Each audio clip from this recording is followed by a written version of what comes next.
Bayang Araw ng Pasig. Happy Pasig Day! 457 Pasig Day.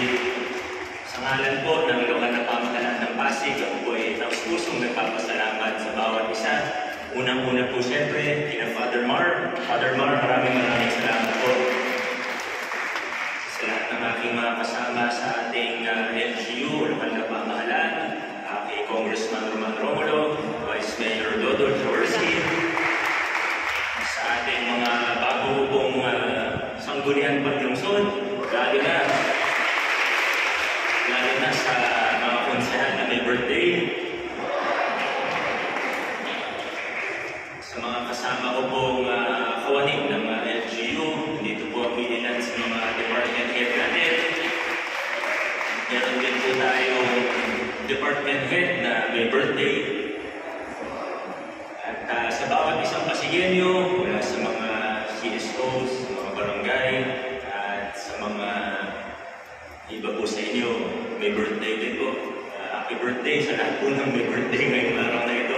Sa totoo, ang dami may birthday ng July 2, no? Hindi ko na po isa-isa rin. Pero maraming salamat sa lahat ng tumulong para maging maayos ang mga aktibidades natin para sa araw na ito.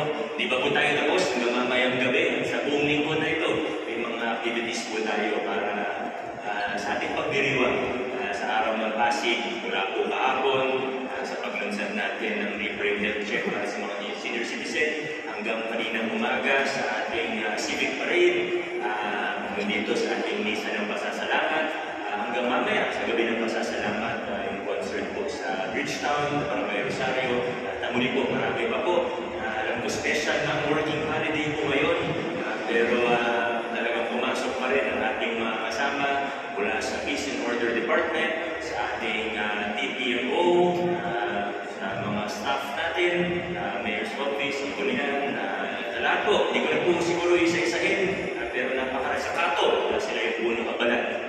Ngayon, sina Sir Patrick, maraming salamat sa ating mga kasama. Mukhang maganda, matagumpay po ang mga pagdiriwang natin para sa araw ng Pasig sa taong 2025.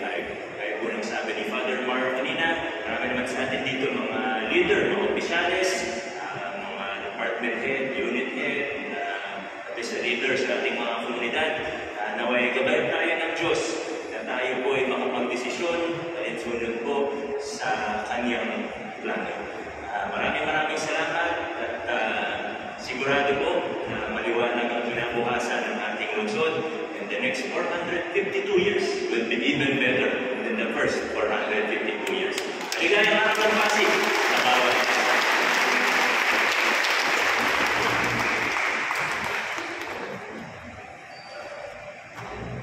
Tayong lahat po ay nagpapasalamat sa pagiging bahagi ng